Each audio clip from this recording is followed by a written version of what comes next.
Hello, sports card collectors and investors. Hope everyone is having a good day. This is part 2 today of a baseball card series that I've been doing. The first one was on Juan Soto's affordable rookie cards, a few that I had picked out. This one is going to be on Fernando Tatis Jr. And some of the rookie cards that I think that are affordable that could be good values to look into. So first off, let's say that we're excited about baseball possibly starting back up again. I know there hasn't been an official word, but I think just for sports in general, whether it be the NBA, the NFL, MLB, we're just ready, to get sports back. I know that I am. So for this, this couple of videos that I'm making is kind of in honor of hopefully baseball coming back. And like I said, I did just post a video going over Juan Soto. And these two players, Soto and Tatis Jr., are, arguably some of those kind of like up and coming, some of the better superstars that are coming up in the league now that people are really excited about. And so, just to give a little bit of background on Tatis, he is he's from the Dominican Republic. He was a rookie, made his major league debut in 2019. He's the starting shortstop for the San Diego Padres. He was slowed a little bit by injuries his rookie year, so he didn't play a full season, but just to give you an idea on his stats, he played 84 games, he had 334 at-bats, he had 61 runs, 106 hits, 53 runs batted in, 22 home runs, and carried a .317 batting average. So not too shabby, especially considering he was fighting injuries throughout the year.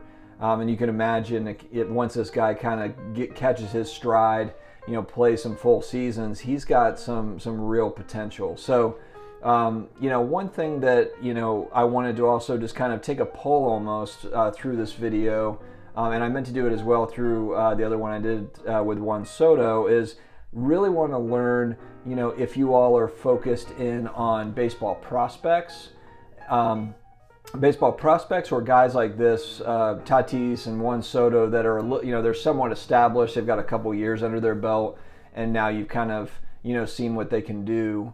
Or are you focused on veteran players, or are you focused on, Hall of Fame, retired players, some of those vintage baseball cards, or is it a giant mix of all of it? I'd just be really interested in hearing from my viewership, just to kind of learn more. I mean, I think I've been fairly transparent, but I focus more on football and basketball cards than I do on baseball cards. So it's something that, I enjoy following, but I don't do it as much as I do those other sports. And so, but I would like to learn more from my viewership, kind of what you all are collecting and investing in. And that helps me when I'm making videos too, to kind of focus in on more of what you guys want to see. And so let's keep that going. So anyway, let me go ahead and dig right into the cards. So the first card that I picked, fairly common card. Well, not super common. It's the 2019 Bowman Chrome Tatis Jr. Rookie number 26. And for this, PSA 10 pop count right now is 319.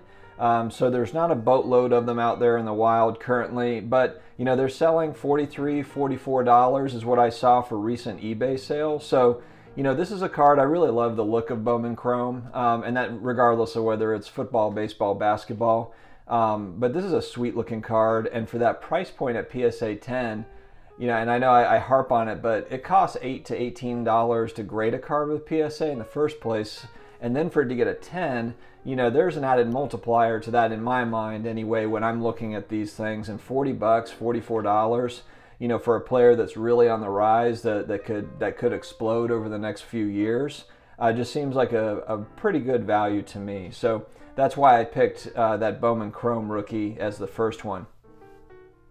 My next one is going to be controversial to all the hardcore baseball card fans, and I understand it, I get it, let me explain myself. So I picked the 2019 Donruss Optic Raw, and we're talking either whether it be base, silver, pink. I'm seeing these raw all over the place for $3 to $12. There are some that are graded, but of course these are not licensed MLB products, so a lot of collectors and investors are not interested in this set. What I will tell you though, and the reason why this set intrigues me, and I'm thinking long term, I'm not thinking right now, right this second, I'm thinking long term, is these optic sets, if you are just a baseball collector and you don't follow basketball or football cards, these optic sets are red hot across the other sports, football and basketball.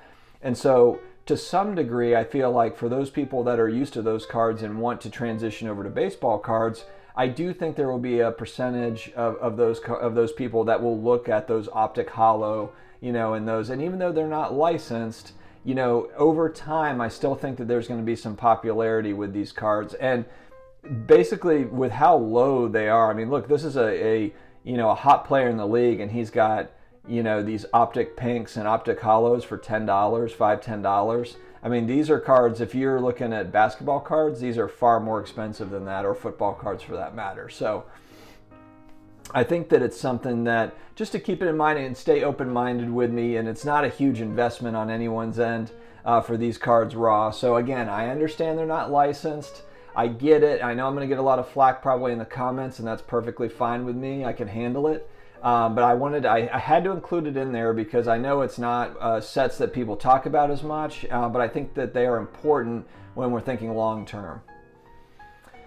Next, I've got the 2019 Topps Series 2 number 410. And in a PSA 10, these are selling pretty consistently recently for in that 83. I saw one at $89.99. So 80 to 90 bucks for this in a PSA 10. They are common cards. There's 5,423 PSA 10s currently in the wild. So it's not a super rare card by any stretch. But it's a common card. It's one of those base cards where if he does catch fire, it's highly tradable. There's a lot of transactions, and there's people that like that. It's very liquid in that way. So that's why I like this card in particular. And last but not least, I picked this set because, frankly, I think it's a cool looking set, and I think that it's a set that's picking up steam. I've heard people talking about it in forums, and that is the 2019 Topps Allen and Ginter PSA 10. And again, price-wise, I'm looking at these. They're selling from $19 to $22 each. And so, maybe it's one of those, it's not a very popular set, but for people that, and that's why the pricing is so low, but I mean, for people that are on a budget that just want to get in on these cards, and then a graded, a gem mint PSA 10 is 20 bucks. And again, I know I keep saying it, but it costs $8, $10, $20 up to grade a card. So if you look at the grading fee, you're almost basically paying for the grade. I mean, and there's only 214 of these in a PSA 10 out there currently. I'm sure that number will rise. I think across all sports, PSA is so backlogged, so all of these numbers, frankly, could shoot up quite a bit, whether it be these cards or any other cards for that matter, over the next 3 to 6 months. I'm sure that they're going to dramatically rise as PSA gets caught up on all their backlog and everything that they've got. So that's what I've got today for Fernando Tatis Jr., guys. I appreciate you tuning in. I'm excited to do more baseball videos. I feel like I've neglected the baseball a little bit just because I'm more focused on football and basketball, but I know that there's a ton of baseball card collectors. I want to learn more from you all as well. That's why I asked earlier about kind of where everyone is collecting and investing. And I want to do more things on the prospecting side as well. So let me know what you guys are up to. I appreciate you taking some time for me today, and we will be back again tomorrow with another video. Thanks again very much. Have a great day, guys.